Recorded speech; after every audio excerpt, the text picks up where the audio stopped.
What's up, everybody? It's Thursday night, that time to talk about movies. I am your host, Vincent Didiano. With me, of course, my comedic comrade, Erick Williams. Erick. Why do you always make us Russian? Every time. Like, we're going to get accused of interfering with the next election. You call me comrade so much. I'm doing pretty good, man. I'm doing out hungry as always because, I just have the build of a lightweight feather wrestler who loses every match. It will be okay, Comrade Comedy. Abort!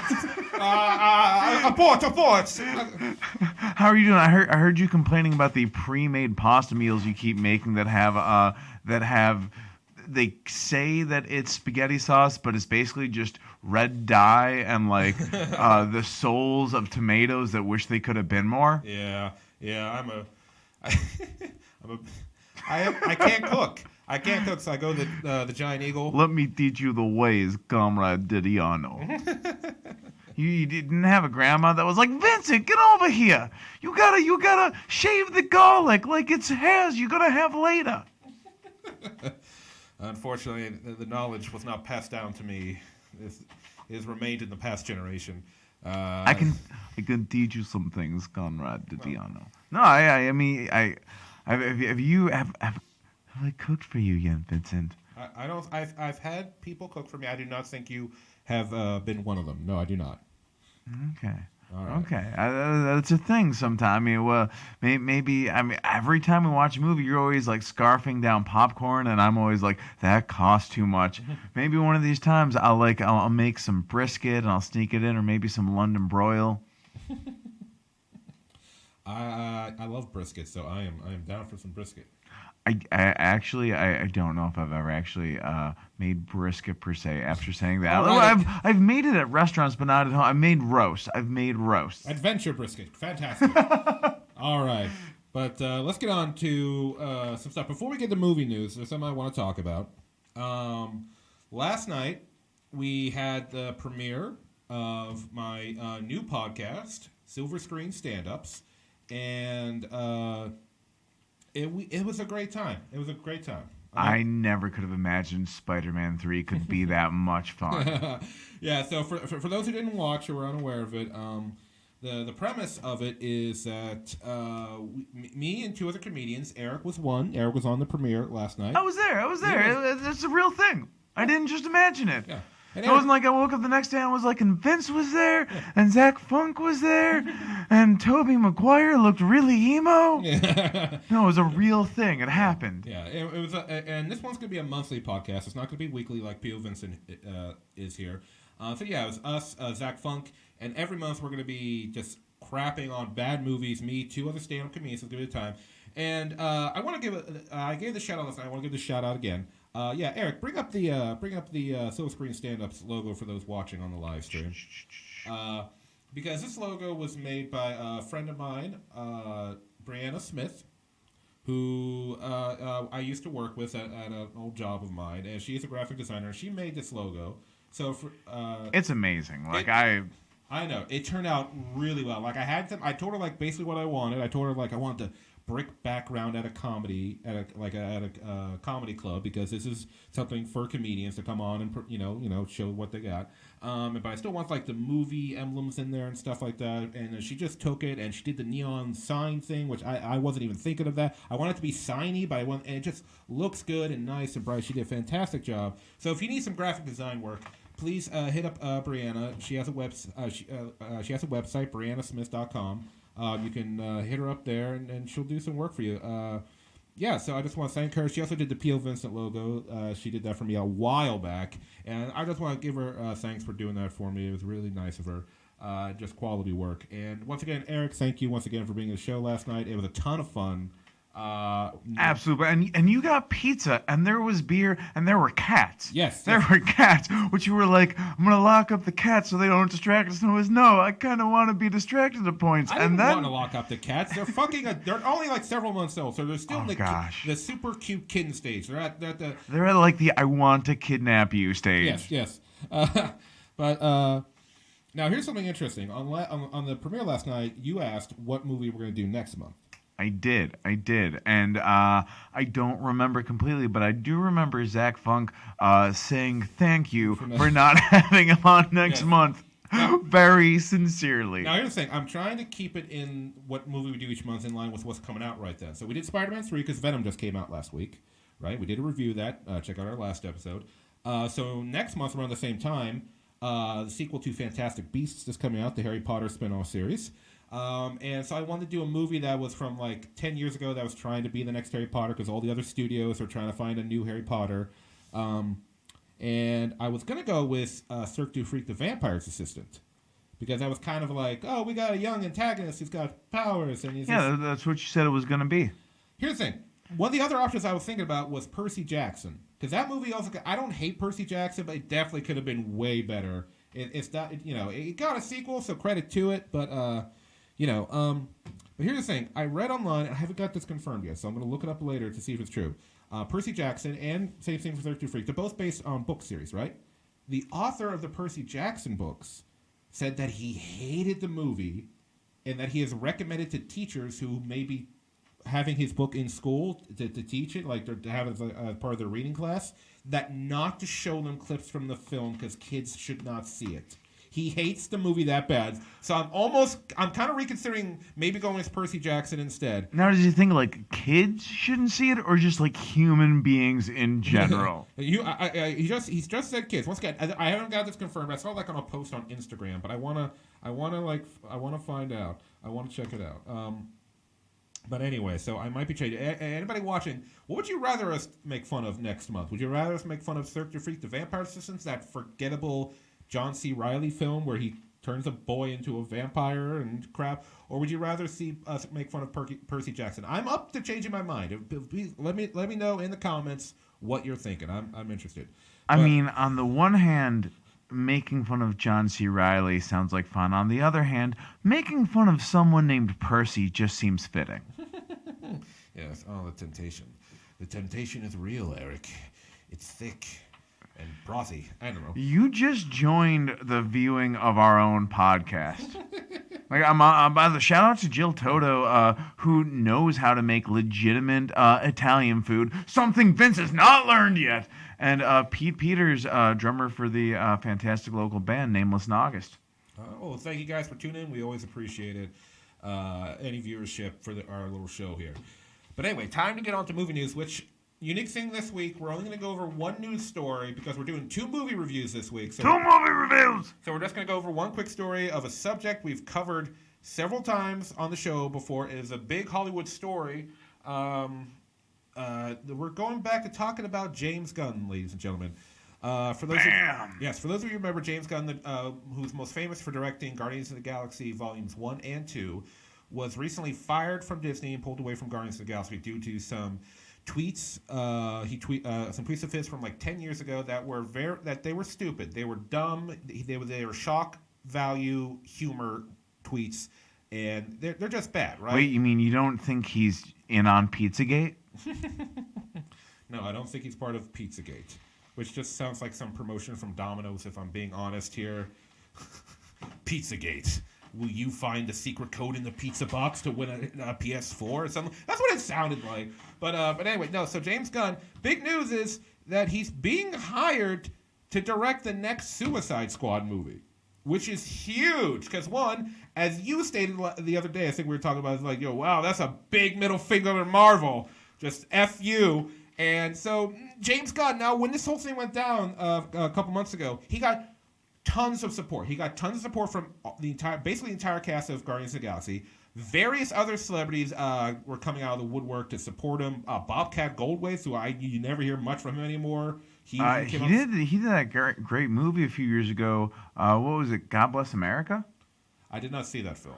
Recommend. It's about a 40-year-old, 50-year-old man and a 14-year-old woman a girl who go on a killing spree through America, and it's just family fun for everyone. Okay, that last part isn't true, but it is a surprisingly good movie. Bobcat Goldthwait was the director of it, and it is darkly humorous. It's a lot of commentary on the status of American culture, and this was pre-Trump, so it's almost like Bobcat saw it coming. Bobcat Goldthwait might be the Nostradamus of this era. I think I just murdered someone's eardrums. It's a really good movie. I want everyone to come out and see it. Was that Rocky doing Bobcat Goldthwait? It ain't a good movie. I feel like that's like Rocky and Bobcat Goldthwait getting merged through the teleporter device in a third sequel to The Fly. Fly 3. Not that fly anymore.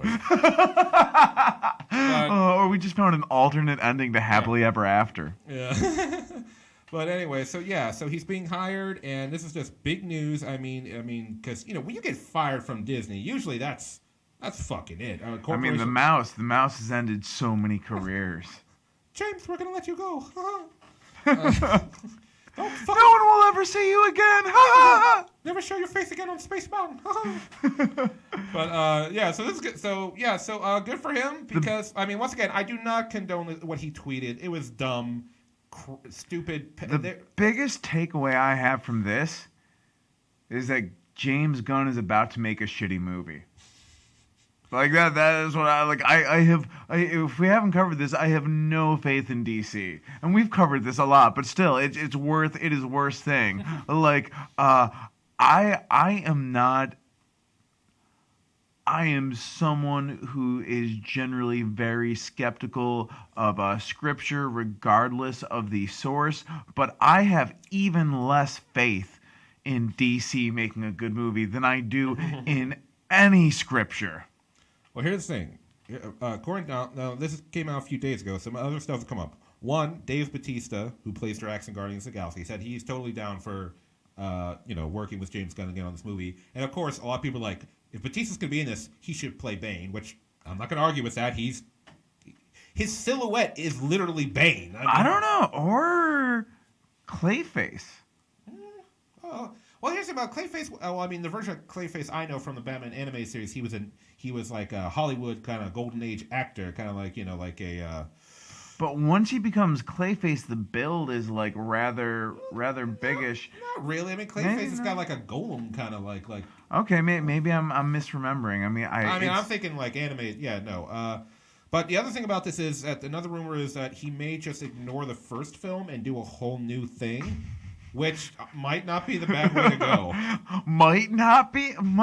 Yeah. Well, here's the thing about that. If they're doing completely new and they're ditching the actors, Suicide Squad, it was very disappointing.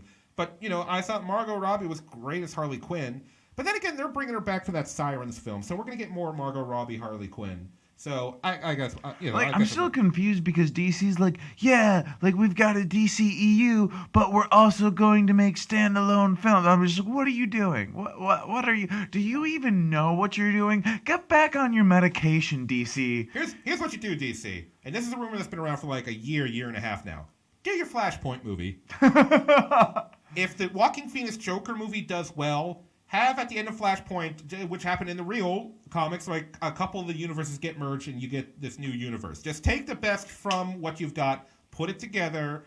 Jared Leto, we'll see you in Morpheus the Vampire Marvel film. We'll see you there, but you're not. Don't come back as Joker, bro. I had faith in you, but there's. I know Viola Davis would appreciate it. No, did you hear? Like, apparently he is like a piece of shit and I know he was throwing a lot of shit on set, but like little pranks and stuff that he thought made him more Joker-ish. I heard that he was mailing her like dead animals. And shit. Yeah. He was mailing dead rats and mice to the crew. He's like, that's what the Joker does. No, that's what a sociopath. Well, yes, the Joker is a sociopath. But the Joker is a unique sociopath, right? Because here's the thing about the Joker. That's textbook. Yeah. That's hack, man. Come on. I don't know. He's a Joker. We love you, Joker. But no, you don't do that to your coworkers, regardless of what your job is or how method you are. Right. Yeah, it was just weird and stuff like that. But all right, so James Gunn gonna bring his talent to the DC universe. Hopefully, it works out. We're going to move on to our next subject, which is our first of 2 movie reviews tonight. Ladies and gentlemen, let's talk about A Star is Born. Last week we reviewed Venom, and after seeing this film, I'm regretting it because we should have gone to see this film. Erick didn't get to see this movie. Vince with me. cheated on me, guys. Vince went and had a dirty affair, and a pregnancy happened, and a star was born. Yes. The pregnancy was filled with light. You know, so you went and saw this movie, and you didn't even tell me that you were doing this. You dirty, cheating MFer. But, and you just ambushed me here when we were in studio. I was like, oh, hey, what's the news? And you're like, I watched this movie without you. Can you forgive me? Do I need to give back? Are you going to give back the engagement ring? I can have a life outside of our relationship, Erick. But I actually, I am a big nerd. And I listened to NPR, and yesterday on NPR, they were discussing this film, and I was too lazy to change the channel while I was at work. So I know, and Joshua Jackson was like, spoilers and everything. So, like, I know a decent bit about the film. You watched the film, but I heard people talking to nerds about the film like we're doing right now, nerds. Well, let's get into it. Ladies and gentlemen, usually I say this for the end of my review, but I'm going to say it right now. I highly recommend this film. I loved this film. Have you seen any of the other versions of this film? You know what I'm saying? Before seeing the film, I didn't know it was a remake. I didn't know. It's like a remake. Yeah, there's been several versions of it back. The first one was like back in late 40s, early 50s. I think this is the fourth. Yeah, let me look. I'm going to look it up, but it's third or fourth. I think the most recent one had Chris Christopherson and Barbra Streisand. Yeah, that came out in 1976. Before that, we had the 1954 version with Judy Garland and James Mason, and there's another. Well, let's go. And there's another one in 1937 with Janet Gaynor. I'm probably pronouncing it, and Frederick March. And then there's something in 2010, which I'm just assuming is a totally different film. So this was the fourth version? Fourth version of it from what I'm seeing here on IMDb. But anyway, time to get into this film. So this movie was directed, written, and starring Bradley Cooper, and also starring Lady Gaga. It's a great story about Bradley Cooper plays this musician he's famous, he's popular, you know, he's got it, he's made it there, and he meets Lady Gaga one night after a show, and he just wants a drink, so he goes to whatever bar he can find, and it's because he is a broke down alcoholic. Oh yeah, no, that's a major part of his character, that he is an alcoholic, but he sees, like, I mean, he makes Mel Gibson look like a teetotaler from what I hear. Oh, he never called Lady Gaga sugar. Oh wait, did he? He never accused her of being part of the Jewish conspiracy, no, he right? Did not. Okay. He did not. So anyway, he meets her at a bar one night when she's like singing, and he just like he just falls in love with her, and he like asks her out, like, you want to do something when you're done, and like they have like these great, like, really genuine, intimate moments with each other, where he's trying to get her to sing more. And he discovers that she's tried to like have a career, but she's been told by people that she's not, like, oh yeah, you can sing pretty well, but you're not that good looking, you're not, like, all the stuff she keeps putting her down. And like Bradley Cooper just really raises her up, and it helps her to believe in herself. And Lady Gaga in the interview said that was actually true in real life, that a great amount of her performance and what she was able to do in the film was because of Bradley Cooper's support of her. She was on Stephen Colbert the other night, and she did an interview with him. The interview is on their YouTube channel, and talking about the experience of doing the film. I highly recommend checking out that interview. And you could tell, like, it was just this incredible thing that they were all doing together. And all the music was live. Is that? Oh, I didn't know about that. Yeah, so like I said, NPR nerd. They didn't, like, a lot of times with movies like that, they like recorded, and then when they filmed, they're like lip sync, like.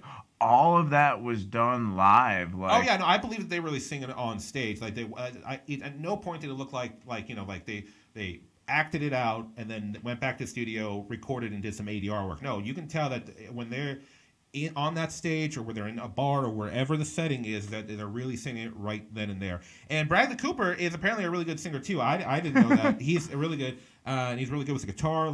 And I want to talk about some of the shots in the film. There's moments where they're on stage in front of the crowd and the camera is real up close on them, not up to their face, but where you can see them, their hands, and their performance. And you don't see the crowd all the time. They have the shots where it's like them singing, the instruments, the lights, the sounds just around them, to try to give you the experience of what it's like to be on stage when you're performing. God, they sexify the performance. Yeah, it's really intimate. It happens with Bradley Cooper and Lady Gaga multiple points in the film where it's just right up on them, and it's like you feel like you're right there with them on stage, and just like the experience of the sound, the lights, the sound of the crowd, the music, and just and all that stuff. And I really enjoyed that. Let's go to Bradley Cooper. Bradley Cooper's character, he's one Rocket Raccoon. It's Rocket Raccoon. Bradley Cooper, like I said, he directed, co-wrote this film. He just did a fantastic job. Apparently, he was, according to Lady Gaga, he was working night and day in the studio doing everything to get this film as nice as possible. And he's just done a fantastic job. His character, once again, he's an artist, alcoholic, and we get to know his character more and more. He's one of those artists that it's almost religious to him, as Jimi Hendrix would say about music. You can tell he never says it. He never says, but you can tell the way a theme of the film is, what are you saying through your music? What message are you getting across? Bradley Cooper, he's one of those artists where he's good. He's got that real passion and that love for it. And he's because he's one of those artists that's got he's got that dark background. He's got shit that's happened in the course of his life that's made him as good as he is. You see that, he's seen some shit. Yeah, he's experienced some stuff. His upbringing and all that stuff, and you see where it's coming from, and just the performance, and you really feel for this character. And there's times in the movie, because of his alcoholism, he is a full blown asshole. And you're going to get a little angry at him, but you understand where he's coming from. You sympathize. You don't condone what he's doing, but you sympathize with him.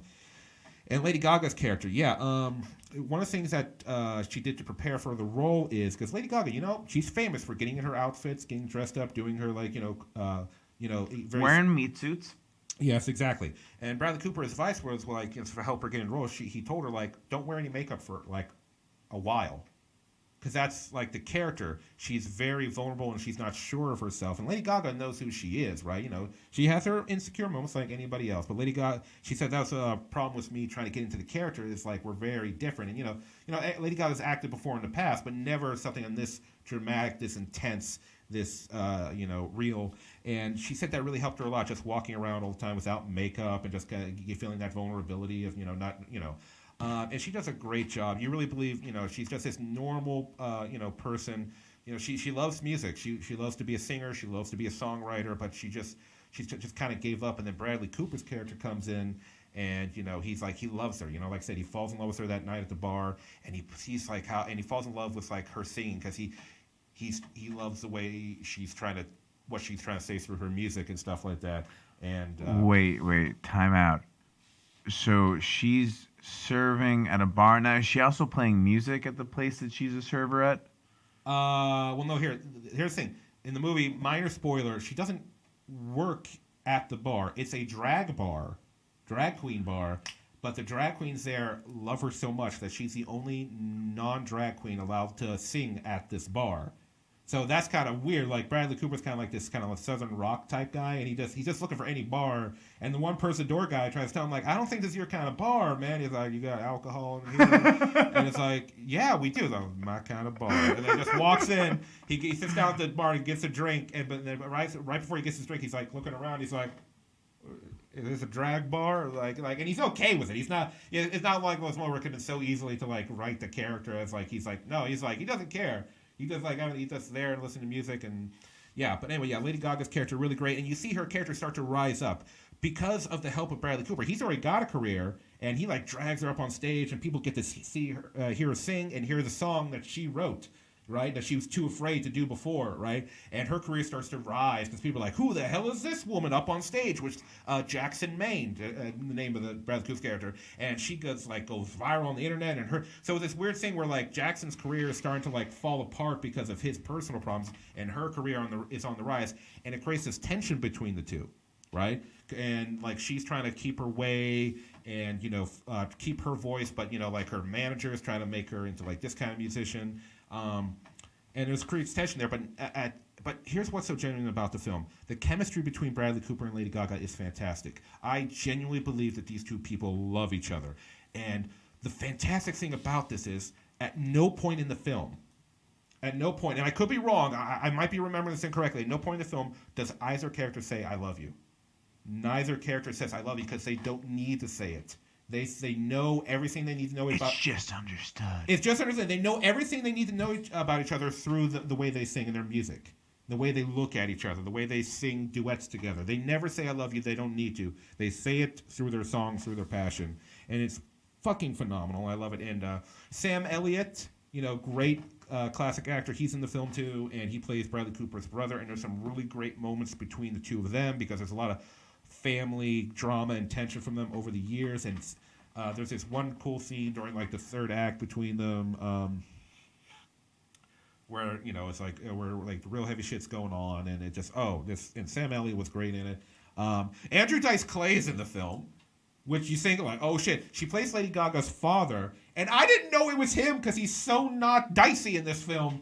And he's just great. He played like a real genuine Italian dad, and just like you kind of see and he's just this cool character, like Dave Chappelle's in the film. You see him in the trailer. He's cool in the film. He's not in the film a lot. Don't be fooled by the trailer. Yeah, don't be fooled. Yeah. Which is kind of weird because like his character kind of comes out of nowhere, but he has some great moments with Bradley Cooper, and it's really cool. And I could go on and on, but once again, as I said at the beginning, I just highly, highly recommend this film. I love it, and come award season, if it doesn't get nominated for something, I'm gonna be pissed. Watch out, Hollywood. I know. Vincent D'Onofrio's coming for you. I know. This movie is so good, and after like the underwhelming, disappointing Venom film, I needed a solid film. So now let's get into a next subject, not our next movie review. Over the box office weekend, these two movies were going at it. That's right. They were going at it like Venom and Indian Elon Musk. Yes. Now here's the thing. They both did well for an October release. They both did very well. But Venom did much better. It made a whole lot more money than A Star Is Born. And once again, I'm a comic book movie guy. We're nerds. We've talked about this stuff all the time. I did not care for Venom. I didn't hate it. I gave it like a very weak recommendation as if you have a discount or something, go see it. If not, if you don't have a discount, don't go see it. Which, you know what? I'm never going to do that again. No, I was actually thinking about this the other day. I've done that before where I've given recommendations. Like, if you're going to go see this film, go see it on a discount. Because it's okay. Right? But here's the thing, ladies and gentlemen. They could have gone and seen A Star Is Born on discount instead? No. I don't ever want to recommend something that's okay anymore. If I'm going to recommend something to you, it has to be minimum good. Okay. See, I feel like there's a status of describing. Like, sometimes there's like, hey, this movie's not good, but if you want something in the background to hide the fact that you're masturbating, put it on. Yeah. Like, I feel like Venom falls in that category. Yeah. As a gooey monster is attaching itself to Tom Hardy, you're turning yourself into a gooey monster. I deserve that. But anyway, yeah. So from now on, when I do reviews, if I say I do not recommend something, that means it's at least okay. And I don't want to recommend okay stuff to you guys. I want to recommend good, great, fantastic, because I don't want people to waste their time on okay. I want them to have cool. So if I don't recommend, I'll say I don't recommend it as okay or because it's trash. But I'm not going to recommend okay films because we're not going to settle for okay anymore. But anyway, so back to the subject of Venom versus Star Is Born. A lot of people were going like, how did a film like Venom outdo A Star Is Born? Like people easily. Like, yeah. It's like one's a kind like okay. Well, yeah, you're about to bring up what I was about to say. Go for it. Yeah.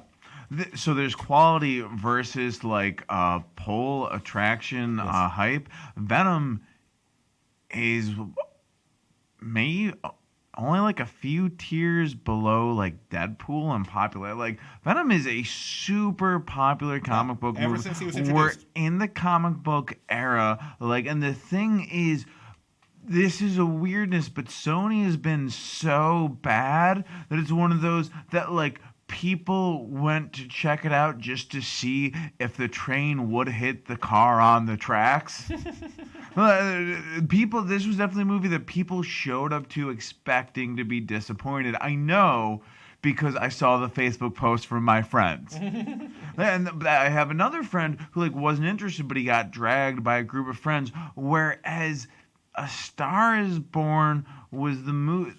That movie was generally just being seen. I think its demographic there was people who were old enough to remember the previous films, or whose general movie interest like meant that they had seen the previous films.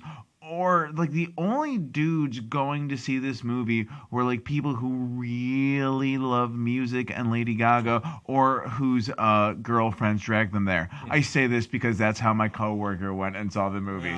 He was like, "Yeah, I wish we would have saw Venom." I was like, "Are you sure?" He was like, "My girlfriend liked it." Yeah, A Star Is Born, not Venom. He was just like, Lady Gaga was really good, but it was my thing. And that is a weird thing because I don't check movie reviews before I see a movie because I don't want it to like and bias you. Yeah, but you don't want it to taint the POVincent. Right, but Venom is getting severely low scores from critics, but very high scores from audience members. So yeah, this movie is Venom's probably gonna get a sequel, but once again, I wouldn't give it as low scores from the critics. Or like on Rotten Tomatoes, which you can, if you like Rotten Tomatoes, I'm like on Rotten Tomatoes. I think the current critic score is like 28%, and the audience score is like 86 or 87%, something like that. And if you enjoyed Venom, good for you. Honestly, I'm not telling. Whenever we do review a recommendation, if I think a movie's crap, if you love it, good for you, man. Because at the end of the day, movies are supposed to entertain, and if it entertained you and gave you a good time, fantastic. I just don't think it's a quality film. Now, if you loved it for being bad, it was like one of those kind of deals. That's cool. I'm more like a little more understanding about that. But I think the big difference there between the audience and the critics, again, critics are people who like it is their job to go and see that. Yeah, be like, objective about stuff. Yeah, go and well, also you have to be the like audience members choose to go and see of their own volition. And again, a lot of people were expecting just awfulness. I said this before, I'll repeat it. If this had been a Marvel Productions alone, it would have been a huge disappointment. As a Sony production, it's like their third best movie behind Spider-Man and Spider-Man 2. Yeah, no, straight up. Yeah. So I mean, let's put it this way: it was definitely not a Fantastic Four film. No. Oh, Fantastic, you unfortunate motherfucker! It was the Justice League of Fantastic Four films. Yeah, but I mean, good movies do bad at the box office. Like, look at Blade Runner 2049. The critics were like, "Oh my god, I couldn't stop rubbing my ball sack during it." That movie was awesome. I was talking about this was I talking about this last week? I talked about somebody about this. That film is Blade Runner 2049. Fantastic. The acting, the script, the visuals, the special effects, the camera, everything about that film. Awesome. So awesome. I'm pretty sure Alex Tapula has it in his will to be buried in a DVD case of 2049. Alex, local stand-up comedian. Look him up. Hilarious guy. Alex, I respect you more now for if that's. I believe he posted that the film was literally perfect. I think he saw it 3 times by like 7 p.m. on the day it came out. Yeah. The only problem I had with the film is like I don't mean to crap on Jared Leto twice in one because Jared Leto has proven himself like a good actor. Like a doesn't mean he's a good person. You can still crap on him. I just didn't like his character in that too much. Like I didn't hate it. I was just like he got a little too Mr. God complex, which like that's his character. He's got a God complex. That's his character, or that's him in real life? Well, in real life, I don't think he has robot eyes, but he could. I don't know, man. I don't know. He could have robot eyes. Rich people have all kinds of crazy stuff. There's a dragon person. No, there's this person who's got like a YouTube page. Like I think it's the same person. One, like she has her eyeballs tattooed, and then another one has people watch. Her actual eyeballs? I think so. I don't know. I don't know. It's sometimes I just read things and I'm like, this is really bizarre. But then she has people tune into her like smoke breathing sections, which I'm pretty sure she's just hitting a bong. I don't know. It's a strange planet, man. It's a strange planet. Some people just get way too into Game of Thrones. Okay. All right. Tear Garden for life, apparently. Okay. Anyway, so yeah, that was, Venom just did well because totally different audiences. I get that. Star is Born's doing fine. It's getting fantastic reviews. And Venom probably is going to get that sequel because of A, the fan reaction, the box office results, and B, the post-credit scene, which I'm not going to give away what it is if you haven't seen it or if it hasn't been spoiled for you yet, but they clearly set it up for a sequel with one of the most anticipated characters in that whole corner of the Spider-Man universe. Yes. That's all I'm going to say about it. With a terrific actor. Yes, and apparently there was a second credit scene that we missed. Yes. Do you want me I won't tell you what happened because I don't know, but I know what it kind of is. You want me to tell you? Yeah. It is apparently a clip from the upcoming animated Spider-Verse movie. Yes. But anyway. Oh. Sorry. I'm a little disappointed in us.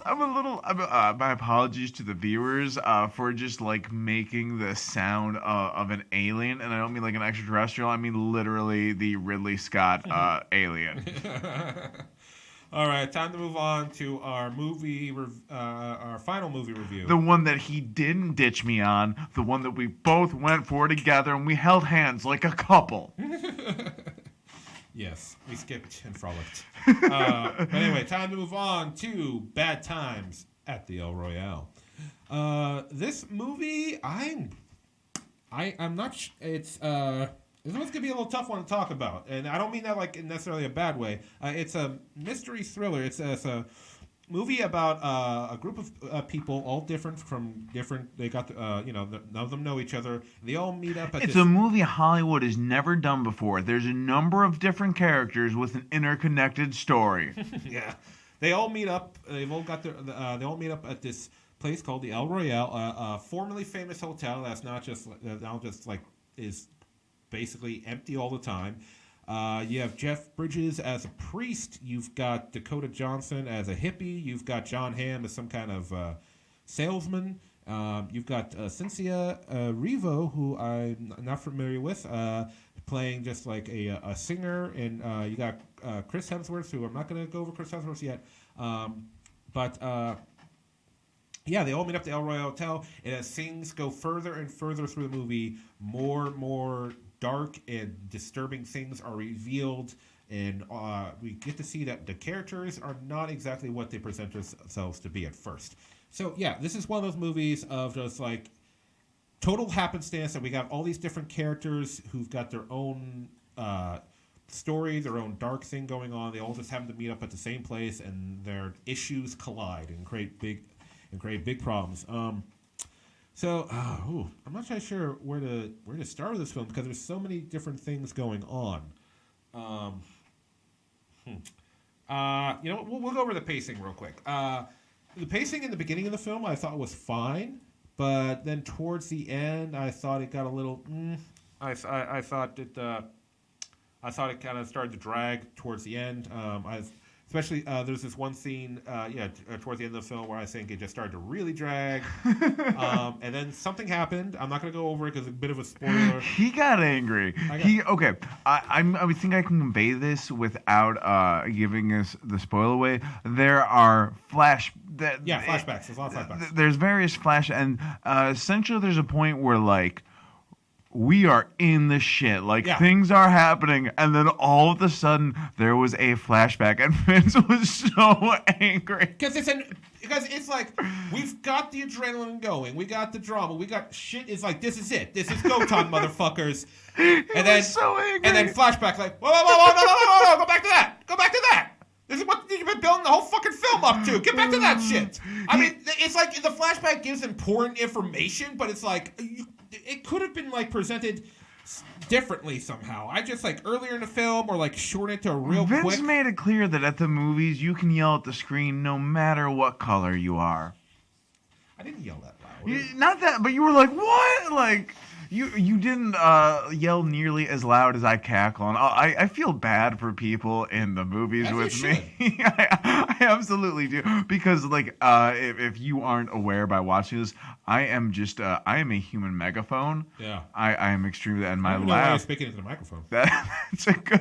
Somehow there was an issue. I'm always surprised when people have an issue hearing me. I guess, like, I had the microphone backwards last week and people couldn't hear me somehow. It's like I thought I was just using this as a prop, but no, my laugh is super loud and I laugh at awkward moments. Like there was a moment actually at like that same time when he got upset. There was something that got revealed, like and I was just like, oh shit, this is trouble for some characters and better for other characters. But something you missed, you were covering the characters in this. You forgot to mention Lewis Pullman. Oh yeah. And then you've got the guy running the hotel who he looks like somebody you would cast as like the bellboy. The bell, back because it's like set like in the what I'm not sure 70s I want to go with. I want to say the 70s. Yeah. At first I thought it was like the 50s because some of the cars, some of the people driving, and then we saw some little more like newer cars. So it's like, oh, okay, maybe 60s, and then it's either like late 60s or early 70s. Okay, we didn't. I'm gonna go with I'm gonna go with 70s. We didn't cover like because okay, so this movie had like a weird and intricate plot, and things are revealed, but the government is involved. Yes, and there may or may not be recordings of people who may or may not be high-level government figures. Yes, real life government figures. Paranoid government figures that may or may have not been played by Leonardo DiCaprio 5-6 years ago. They do. J. Edgar Hoover is referenced. After that, I don't wanna. But like, yeah. This was weird and overlapping. But no, Lewis Pullman, who does a great job playing the less than attending hotel attendant. Like the opening scene is like three characters are not the opening scene. The opening scene is Bad Times for Nick Offerman. Yeah. that is the opening scene. But then you have three people waiting and they're like, I've been dinging the bell. Yeah. And then finally the singer like slams on the door and like Lewis Pullman pops up, but that's Bill Pullman's kid. Wait, really? Yeah. Hit full bio. He's looking at the IMDb page that I just looked up on the computer in front of me. He's the child of Bill Pullman and someone else. Yeah. Okay, that's cool. That's right. His dad saved the planet from aliens. Yes. With the help of Will Smith and Jeff Goldblum. Yes. Never forget. He did it twice. I would have preferred if he had only done it once. We are in the nostalgia era where like technology is at such a level, and you can get a better pulse of things, and so that if your cast hasn't OD'd, you can just be like, hey, let's make it 20 years later. Yeah. But anyway, all right, back to Bad Times. Because I'm having trouble talking about this film because, once again, we've got multiple... Difficult film to review. Yeah, there is multiple stories intersecting. There's a lot of mysteries. Things get... The onion... We're not sure how to tell you about this without giving away what happens. I will say this much. It wasn't secretly Identity 2.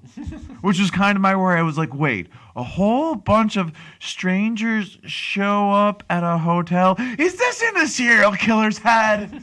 Yeah. If it is, I'm going to be very angry that you didn't cast John Cusack in it.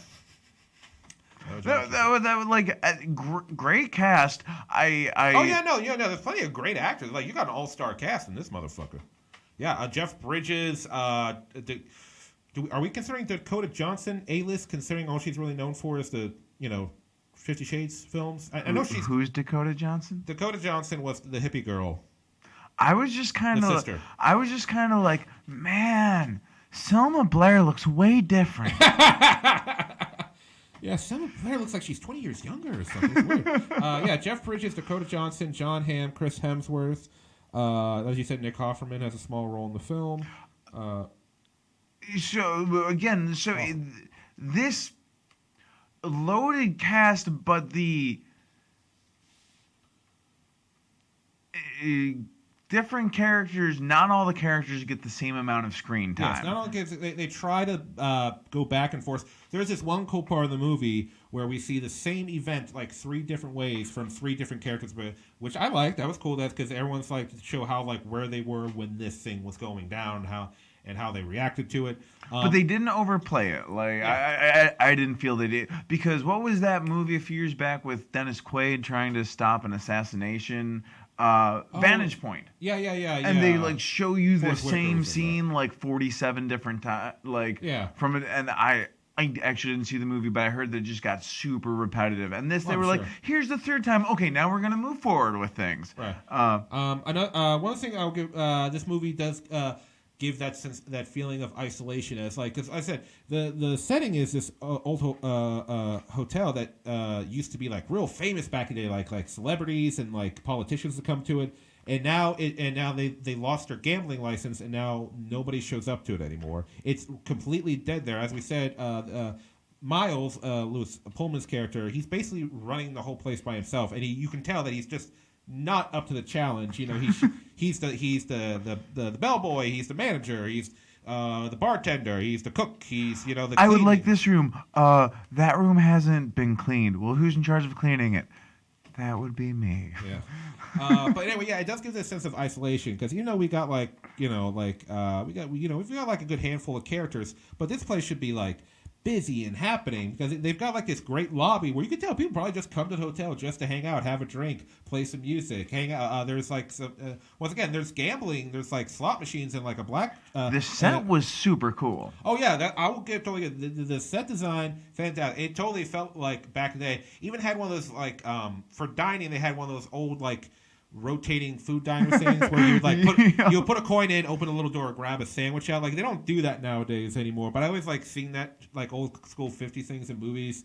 They have a diner like that in the movie Dark City, which is a really cool film. If you haven't seen Dark City, go check it out. Really cool film. It came out 1 year before The Matrix, and it's similar to The Matrix in a lot of ways. So it's kind of weird. So it came out 20 years ago? Yeah, it came out 1 year before The Matrix. So 98. Okay, yeah. I would have said 96, but no, Dark City's a good one. Oh, it's fantastic. It's film noir, cyberpunk kind of deal. Yeah.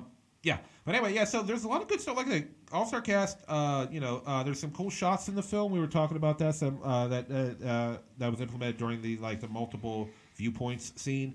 Now, the problems I'm having with the film is that many of the characters, as the movie goes on, we boil down to who our main characters are, right? Because at first it's a little up in the air with a few people, but then we boil it down. Many of the characters in the film, I just had trouble kind of being invested in a little bit. I don't know. I never really got into many of the people. I don't know what it was. I mean, it wasn't that they didn't have layers to them, or you didn't feel bad for them. I don't know. I was just having trouble with it. I don't know why. I feel like the movie, I think, failed to ground things, and because this is the thing with thrillers. Oftentimes they keep you so much wondering what's going on to such a degree, like is this just in someone's head, like that it and this seemed, it was never really grounded in, like, okay, this is what's going on and who we're following. Like, things get revealed about a number of different characters and kind of like the relevance of a number of things, but it moves, like, when things really picked up, like, there was a level of suspense, and I was concerned about some characters, but then, like, stuff happened and I was like, I'm not actually that affected by this. Like, it's cool that this character is doing that, but, like, I kind of said that was really way too predictable, and I'm actually kind of upset at this character for letting that happen. I think another problem is that what's hurting things is the length of the film. This film is almost 2.5 hours long, just shy of that 2.5 hour mark. And honestly, I mean, for a thriller, things got to move quickly and fast. And the beginning of the film, the pace is fine, but then, like I said, it just doesn't. It starts to drag, and when it's like there's just too much stuff they're trying to put in this film. I think they should have. This movie should have been like 15 or 20 minutes slow. I think their big screw up was, I feel like they should have spent more time with one of the characters who goes off screen early, and I think they should have brought in another character who doesn't make an appearance until late into the film. I thought they should have brought that in sooner. In fact, even having them because there's two characters that never share screen time. I felt like the totality of the film would have been improved if they're. I feel like the dominoes were too staggered in the way that they fell. Like I feel like like you said, the beginning was good, but I felt like they actually could have ratcheted up more tension before they started knocking dominoes over. And I felt like they knocked one domino over way too early, and then were kind of left stumbling for a little bit until they're like, oh, now here's the big procession of dominoes. Another thing, when I saw a trailer for this movie, I'm like, wow, this looks cool. I've been excited for this one for like a month. You've got all this cast, and then everyone's playing like a very different, like Chris Hemsworth, as says in this film. He and the trailer builds him up, right? The trailer builds him up, like, you see in the trailer, like, he's walking in the rain. He's got, his shirt is open. Like, the trailer builds him up. Like, here comes the monster. And then when he finally gets to the film, I'm like, okay, yeah, he's a monster. I don't know. I just wish he was. I don't know. He didn't feel as prominent. I don't know. Like, when he gets there, everything is just like boom, focusing on him, right? But I don't know. It's like. I felt like, okay, I would want the film to be more focused on him and the characters that are directly involved with him in the film. Like, I feel like a whole movie just about that would have been cool. Without going into spoilers, I feel like that just doing that whole movie would have been pretty sweet. Trying to avoid spoilers here, I feel like they didn't, because there's been a lot of stuff essentially covering what his character basically is recently, and I feel like to a degree they didn't want to overplay or go too deep into that. Like, okay, I'm gonna give like a. I'm gonna say something that's gonna be a coded spoiler. If you're a big Beach Boys fan and you don't want a spoiler, just stop listening right now. But I half expected his character to just show up at a Beach Boys house. Do you get my? Shit. Okay, sorry. I was thinking something different. Okay, there. Ooh. You got. Yep. Yeah. No, I mean when I was watching the film, I was like, oh, he's supposed to be a fictional version of this guy. I was thinking that. I was thinking that during the film. Yeah, that's totally who he's supposed to be, and also that's how Chris Hemsworth played it. Pretty well. And I've really not gotten to hear him play an American accent very often, and yeah, because that could be a tough thing doing accents, whether you're someone dropping your accent or you're trying to put on an accent. And honestly, his felt very, very real. If I'd never seen him before in anything, I wouldn't have expected him to be an Australian. He did a great job with the American accent in Cabin in the Woods. Oh, I forgot about that. Oh, yeah. Mm-hmm. That was pretty early in his career. That was before Thor. That was early. And they filmed it before Thor, but it came out after because they were like, do we want to release this film? It's like, Thor's in it. Fuck. Well, I guess we'll get it out now. Yeah. And Thor, we could have a whole middle section at some point about Cabin in the Woods because that movie spent like 2 years in like post-production purgatory, and then it released largely because like Hemsworth became Thor, and they were like, oh, people will go see this because of that, because you're misled. Spoiler on Cabin in the Woods here. You're misled into believing that Chris Hemsworth is like the hero. Yes. Yeah. Yeah. He's definitely the hero type, but Cabin in the Woods is great. Yeah, it's a cool flick. It's a cool. And I say that not just because I'm Marty from it. Oh yeah. That's the first time. Minus one thing, the actor who plays him in real life, that guy is actually cut. He is very muscular, and that's why there's a scene in the Cabin in the Woods where like they're out at the lake swimming. You've just never seen my pecs. Show him now. Let's see what you got. Yeah. Oh my God! Default flabby white man gut. Whoops. Yeah, Whoops. Okay. Yeah. I don't work out as much as he does. Oh God. When you say the scene where he's swimming? Yeah, there's a scene where they're all out at the lake, and that character is the only character who doesn't like strip down and get the swim trunks because they didn't want the audience to see how muscular he is because Chris Hemsworth's character is supposed to be the muscle guy. Not a dumb meathead. He's just supposed to be the muscular type in that group. So yeah, a little bit trivia. Cabin in the Woods. You know what? Future episode of POVincent. I'm not saying next week. I'm not saying that. But we are going to do a segment where we talk about Cabin in the Woods. We're going to go into that because now we're both on that. My buddy Mike, if you're watching out there, I know you introduced me to Cabin in the Woods. I watch it at your house, so Mike, I know you're probably going to be. I'll let you know when that episode's happening. I don't know when, but we'll get to it. How we doing on time, buddy? How we doing on time? Gotcha. All right. Well, ladies and gentlemen, so recommend. Are we recommending? Are you recommending Bad Times? Okay, so you just did the thing about like don't want to recommend it. Well, is it yes or no? It's not like, I mean, if you want to do the whole like middle thing, go ahead. I'm gonna say don't see this in theaters. Wait for it to come on HBO so you can watch it in the comfort of your own place and get baked. Like I feel like visually it was great. Actually, all the actors did a great job. I just feel like the script let this one down. Yeah. So I'm gonna say no. Yeah. So I'm gonna give this a no recommendation as well. It's not a horrible film. It just doesn't deliver what it's building up, and it's a shame because there is a lot of cool stuff in it. So yeah. Anyway, ladies and gentlemen, that is the POVincent podcast. Once again, I want to thank everybody for tuning in. We had a great time tonight. Please tune in next week. We're gonna do another movie review, and thank you to River's Edge for hosting our show. Everybody, take it easy. Thank you for viewing things through our perspective.